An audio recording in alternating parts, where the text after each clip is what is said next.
Now present to you the driver and owner of the vehicle. Sabihin. Ako po'y nandito para tungkol doon sa nangyari sa November 3 doon sa ITSA. Ako po'y nagkasala sa yung paglabag sa regulasyon ng batas na pumasok po ako sa ITSA. Ako po'y humingi ng pasensya.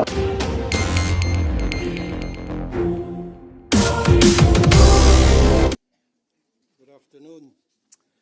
Siguro alam niyo na no kung sino, kaya lang ayaw na magsalita. Sa pasahero, huwag mo nang pahirapan pa ang maraming tao.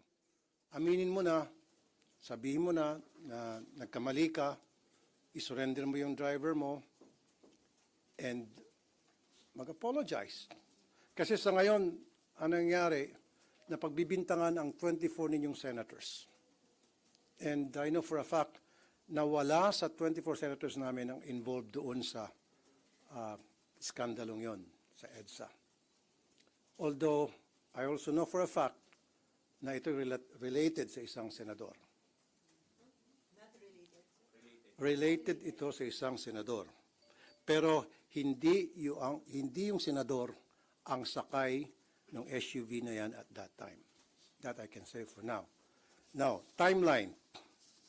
Base po sa akin Intel report, dumating itong pasahero noong November 3 sa NAIA Terminal 1 via PR number 427 from Narita, Tokyo to Manila. Arrival time 6:06. Now, lumabas ng NAIA Terminal around 6:30 p.m. Gumamit siya ng Skyway northbound, going to Magallanes and then exit sa EDSA northbound. Pag-exit niya ng EDSA, Magallanes, sa may bandang Guadalupe, doon na sila naharang. And my intel tells me na ito'y papuntang Soler, Quezon City.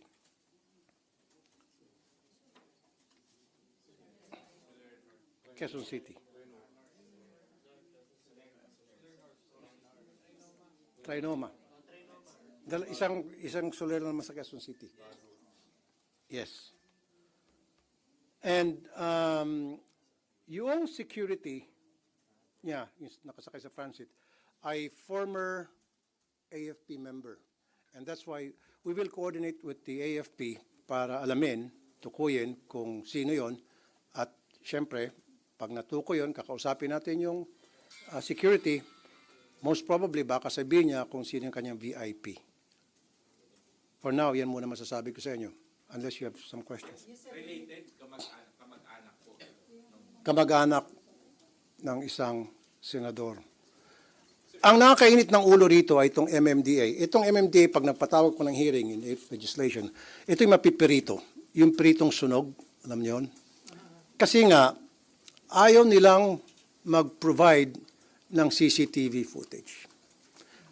Very uncooperative itong MMDA. Parang meron silang tinatago, parang meron silang pinagtatakpan. Why?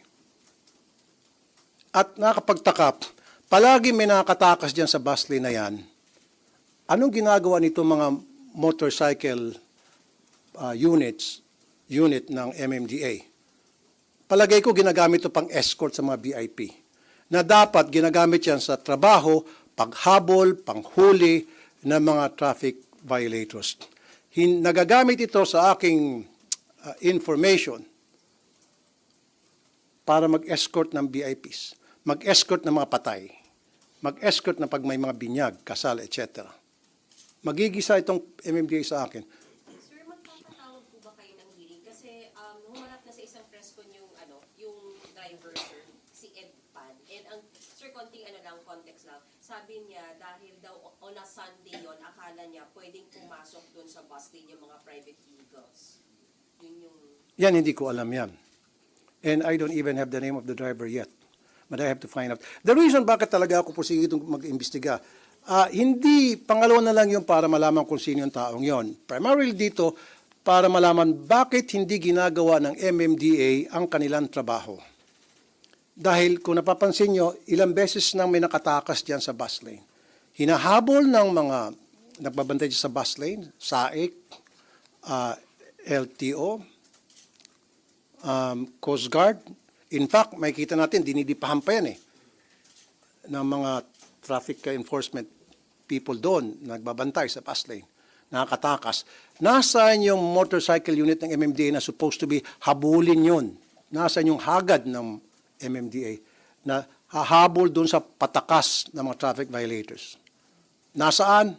Nandoon po sa mga VIPs. Pinay-escort illegally. That's illegal, I suppose. Ang MMDA motorcycle unit, dapat yan ginagamit sa pagpapatrolya sa traffic, paghahabol sa traffic violators. Hindi pag-escort ng mga VIPs. Hindi pagsama o pag-escort sa mga patay, sa mga funerals. At yan po ang nangyari ngayon, and you guys know this. And that has to stop. Sir, nagfile na kayo ng resolution regarding this? I will draft a resolution para in-native legislation para ma-stop na to. Ang primarily the reason why I want Senate investigations, bakit may nakakatakas yan palagi. At nakita ko ng problema, MMDA, ang malaking problema rito. May mali ba sa pag-release pa, sir, ng mga protocol plates? Is there any, kasi sir, kayo senador kayo Is there any, Wala akong protocol plate. Yun, sir. So, may need pa ba na bigyan kayo ng protocol plates, yung number 7? Kasi parang naabuso lang, sir. Kung hindi naman senator list. Para sa akin, bilang isang senador, hindi na siguro dapat. Ako, I don't know sa iba, pero ako, I don't need it. Why would I need it? To tell the people na ako ay senador? Parang, am I entitled? I was voted by the people to serve them, not to be above them para makaiwas sa traffic. Dapat hindi ganon. For security reason din ba, sir, ba't hindi kayo gumagamit ng protocol plate? Dapat, kung talagang gusto mong secured ka, hindi mo gagamitin ng protocol plate. Kasi pag ginamit ng protocol plate, aha, senador to, edi target ka, easy target ka, sitting duck ka. Whereas pag gumamit ka ng regular plate, hindi ba nalaman kung sino ka? That's bullshit, I'm sorry. Kalokohan yun na sasabihin, for security reason, kaya gagamit ako ng protocol plate. Hindi, kaya bangan yun. I don't know. Sa iba siguro, maaari they need the protocol plate for whatever reason, one way or the other. They might have their own personal reason. But for me, I don't need that. Sir, you mentioned kanina na kamag-anak ng isang senador. Do you think yung senador alam na at ano yung dapat gawin ng senador? In fairness sa senador, baka hindi niya alam. Sino po ba yung senador, sir? Dali. Kausap niyo na sila yung senador.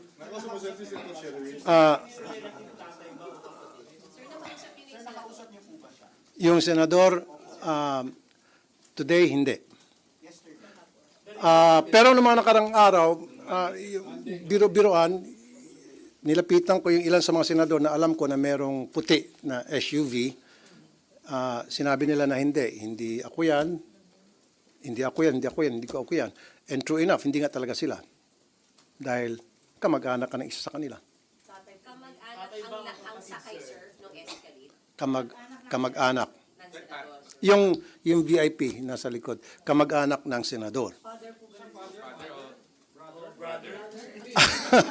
Tingnan nyo lang yung picture. Ano bang itsura doon sa picture? Matanda ba? Ha? Green Meadows ata eh. Sir, tama yung kumakalat na picture na match yun. Dun sa, Ano po? tama yung kumakalat na picture na sa tatay ng isang senator. Hindi ko alam. Basta pinost ko rin sa Facebook ko yon, yung mukha niya medyo may edad na. Tinatanong niyo kung taga saan? Green Meadows daw. So, sir, paano yun? Fake ba talaga o hindi yung protocol plate na gamit ng... Sabi ng LTO fake. But that has to be investigated. Baka pinagtatapan ng LTO, nagkamaling LTO, whatever, I don't know. Pero why would that person use a fake plate kung samantalang pwede naman siya humingi sa kanyang kamag-anak? Na maaari, walang permiso siguro, in fairness naman dun sa kamag-anak, wala siyang permiso, kinuha lang niya dahil kamag-anak nga. And I don't think na kinunsinti ng kamag-anak yung ginawa niya. To be fair, doon sa kamag-anak. Sir, but how did the kamag-anak have access to that plate? Kasi di ba yung kami senador binibigyan ng plate kung gusto namin. And then itong si kamag-anak, mamaya dumalaw sa bahay, nakita niya sa garay, uy, akin na lang to, hindi mo pala ginagamit, akin na to, kinuha. sige, sa iyo na yan. Sir, pwede po ba talaga yun na ipagamit ninyo Bawal. na hindi sa kahit Hindi transferable yung... have to be in the vehicle? Yes. Dapat yung protocol plate na in-issue sa isang senador, dapat senador lang ang may karapatang gumamit nun at hindi mo pwede i-transfer sa mga kamag-anak. Not even to your children, even to your wife. Sir, sabi bakit kahapon sabi ni ni SP, Sir, sabi ni SP, Hindi pwede daw nakisakay, siya ng- tapos na ihatid, di ba? But with your understanding, sir, dapat senator lang gumagamit. Para sa akin, well, correct me if I'm wrong, if the SP said na pwedeng ipahiram sa wife, then maaaring tama siya. Pero for me, personally, like I said, correct me if I'm wrong, dapat hindi transferable privilege, dapat yung senador lang. At kung sakali mang gagamitin ni wife o ni son, ni daughter, dapat nandun si senador. So sir, kung maghahanda kayo ng inquiry, papatawag niyo yung relative ng isang senador? Well, hindi pa naman natin nalalaman kung sino siya, unless na ma-identify na talaga. Sir, pero your intel, kilala niyo na, sir. Hindi niyo lang pwedeng sabihin sa amin. Tama po ba, sir? Yung intel na binigay sa akin, yes. Kilala niyo na yung kamag-anak and the senator, sir. Yes. Pero lumalabas kasi na yung car na yun ay ginagamit ng company na listed under the names of William and Kenneth Gatchalian. Tama, hindi, tama sa information. Tama ba? Information ka? Galing sa iyan. This is information. Information is Well, ang may-ari ng sasakyan ay Orient Pacific Corporation na kung saan board members nga yung mga binanggit mong pangalan. Sino po yung board member? Binanggit niya. William and Kenneth Gatchalian. Anong pangalan? William and Kenneth Gatchalian. Okay. You have the same information. Quote him. Sir, same information, just to confirm. Yes. Okay.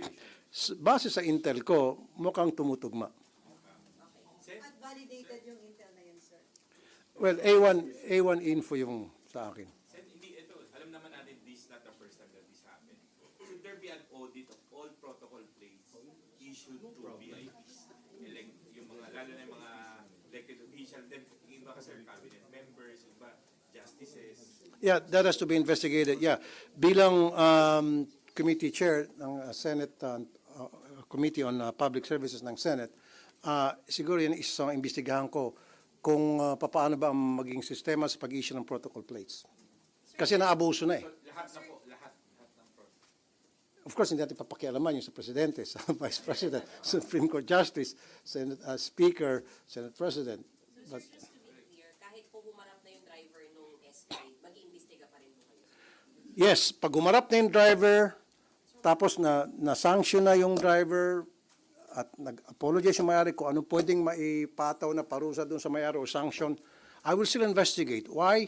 Doon naman ako sa MMDA. Dahil napaka-incompetent nitong MMDA for the longest time. Nakita naman natin, ulitin ko, for the nth time, dumidi pa dyan yung mga traffic enforcer sa mga patakas ng mga violators. At may kita mo, may mga motor doon ng MMDA, pero yung mga motor doon, yung payatot na motor, hindi panghagad. At ang nagmamayari, yung mismong traffic enforcer. Pero nasa yung mga big bike na binadyetan ng gobyerno para sa gamitin ng mga traffic enforcer ng MMDA. Sabi ko kanina, nandun sa mga VIPs.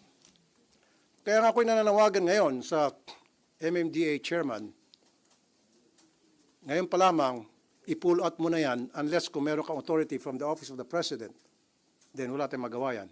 Pag walang authority from the office of the president, i-pull out mo lahat yan.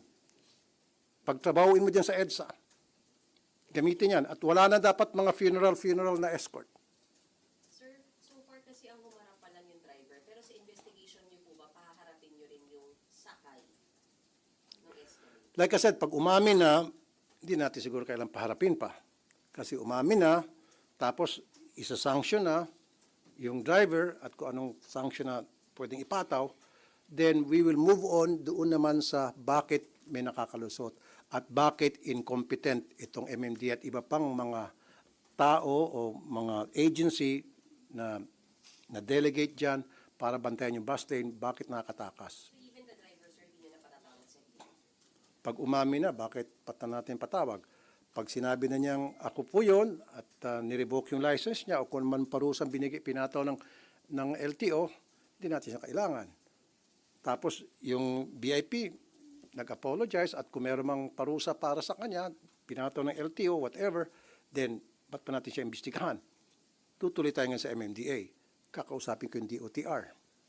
How about yung LTO, sir? Just in case na lumitaw na hindi naman pala fake yung number 7. Isa rin yan. Kasi sabihin ko, bakit kaya nag-issue agad ng statement, napakaagang statement na fake yun samantalang hindi pa kayo sure. Kasi ang sinabi lang, kasi may curve daw. Yun ang pinagbasihan. Pati numbers at markings. Hindi ko alam kung paano nilalaman yung ganong klaseng information. But anyway, that has to be investigated as well. Was your concern din kung nakakapag-release ka ng peking plaka? Kasi that will be abused by many, sir. Lalo yung 7 is hindi siya, sir, usual. Siguro, kaya siguro nagpagawa ng peking plaka, malakas ang loob niya dahil may kamag-anak ka siya na 7. Maaari din siguro. Na yung senador. I'm sorry? Nakausap niyo din, nag-reach out kayo dyan sa senador na yan. Ang masasabi ko lang, nung pumutok tong balita sa news, una, yung mga senador na alam kong may puting Escalade o may puting SUV, Escalade na SUV, isa-isa nilapitan ko at tinanong ko, pabiro, baka ikaw yun, baka ikaw. Lahat silang sabi, hindi ako yun, hindi ka yun. And then naniwala ako. And then sa pag-further investigate ko, nalaman ko na kamag-anak. Sir, kung tataasan yung multa, isusulong na rin po ba? So, yung mga lumalabag doon sa base. Dapat taasan ng multa. Kasi sa ngayon, malit lang multa, 5,000? 10? 5? Ba't di natin gawin 50,000? And sir, another factor, baka hindi visible na dapat bus lane yun. Kasi madami din, di ba, na ano. Isa pa yan sa tatalakayan ko sa DOTR. Yung DOTR mapapagalitan ko rito dahil I told them that meron dapat mga maliliwanag na signages, tapos yung mga reflector na para masabi sa mga tao ahead of time na you are about to enter the bus lane. And take note, billions po ang binadget sa bus lane na yan. Kaya question ko yan during the last hearing. Concrete lang yun, sir, di ba? Concrete barrier lang, sabi ko, paano naging billions yan? Kasi na pambayad sa security guard, sa janitor, sa bubong daw. Sabi ko, ano ba yung bubong na yan? Ginto. Bakit umabot ng bilyones? Billions para to put a bus lane and then hundreds of millions to maintain it. So isa yan sa susunod na hearing tatalakayin ko kasi kapos na ako sa oras ng last hearing sa DOTR sa Public Services. So sinuspend ko. Sa susunod na hearing tatalakayin ko yan. ASAP yung hearing. Yes, next week. Sir, yung sa 50,000, seryoso po kayo ganung Kung ako masusunod, kung akong tatanungin, yes, taasan mo na para wala nang, di ba? Wala nang magbatigas ang ulo. Kasi 5,000, kayang-kaya. Isang taya ko lang sa casino yan. Sabihin ng mga violators. Sir, will you also push ko na dapat 24/7 may nagmamando may mga tao? Dapat.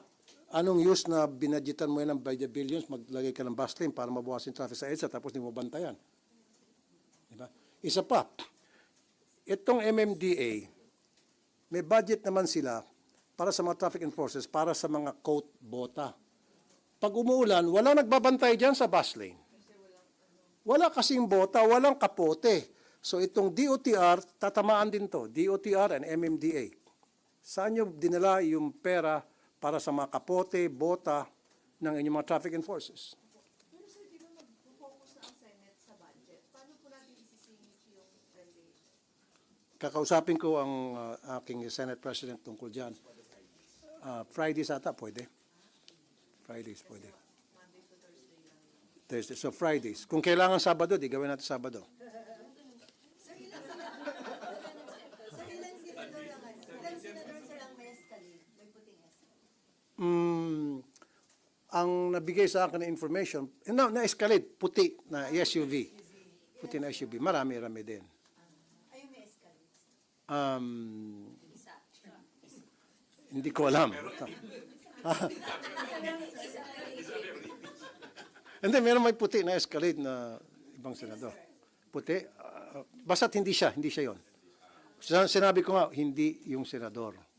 Walang senador dito. Pero nung nakausap mo yung senador, hindi niya sinabi na kamag-anak niya. Wala, inisya sa kanila nagsabi ka mag-anak. Kasi nilapitan ko, biniro ko, sabi ko, boss, baka sa iyon, boss. Sabi ko. Sabi niya, hindi sa akin yun. Tapos later on yun na po nalaman, sir, na kamag-anak. Later on na lang. Nagsipasok, kasi pinost ko sa Facebook page ko and then nagsidatingan na yung mga info sa mga comment section. Sir, pero may in one way or the other, para nagutan yung maputing senador na sa nangyari. Kasi isa pa ito, ano, dahil nung pinost ko sa Facebook ko, yung tungkol dito sa insidente, dinera ko, challenge ako ng ilang mga netizen doon. Sabi, hanggang salita ka lang tulpo, titiklop ka rin, kasi kasamaan mo yan. Kaya doon sa nagsabing titiklop, sinabi ko naman, doon sa post ko, wala akong sasantuhin. Kahit saan tayo makarating. Hindi, kasi, Hindi ka lalabas ng rulat mo.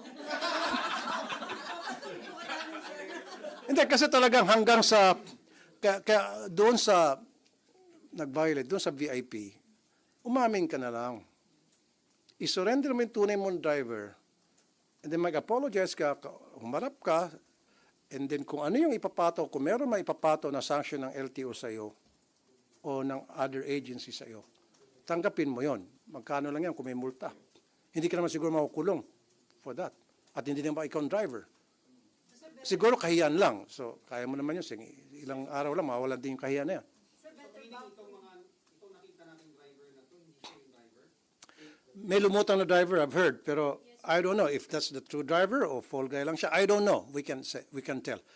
Until talagang gumulong properly investigation at lumabas yung katotohanan. Pero fair ba? Kasi ang hinaharap nga nila, sir, yung driver, but not the VIP. But for your part, gusto nyo, sir, dapat humarap din sa LTO, sir, yung VIP na sakay. Correct. Kasi bakit? Kawawa naman si driver.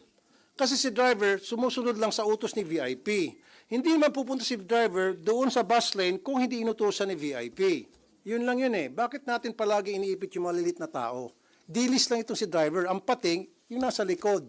Pero sir, better ba kung yung senador payuhan yung kanyang relative na mag-surface na nga at mag-apologize? Nasa kanya yon. Sir, very detailed yung flight details niyo, yung from Narita to Tal. So, identified naman doon sa flight details, di ba, kung sino yung VIP na yun. Hanapin nyo. Tingnan nyo doon. Tingnan nyo doon. Hindi ko eh. Kasi ano, hindi, may data privacy kaya ayaw ibigay sa akin ng Philippine Airlines. I was trying to ask Philippine Airlines pero sabi, sorry, may data privacy. Pero baka sa inyo, pwede. Sir, pag di nyo daw in-identify, ipapatulog ko yun, sir. Okay? Okay na tayo? Sige, thank you guys.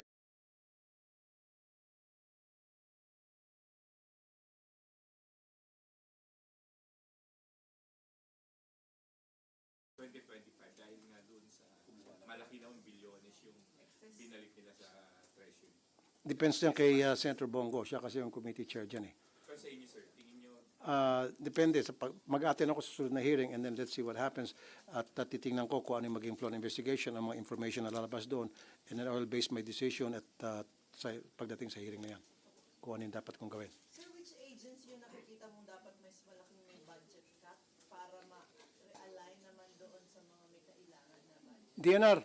DNR. Wala namang ginagawa masyado yan. DNR. Kasi puro tour lang yung diyan, yung boss diyan. Palaging nagbibiyahe ng biyahe.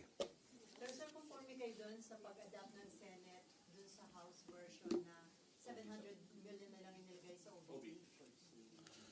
Well, Pinagasa na 1.3 billion. choice yan ni Senate President. Sir, ikaw, as a member ng Senate, do you support that decision? Well, kung ano yung ng majority, anong gusto ng nakararami. Ayoko naman mag-isa lang magsabi na mag-isa lang magsabi na hindi. So, siyempre, kung ano yung desisyon ng nakararami, I will go for it. Yeah. Thank you.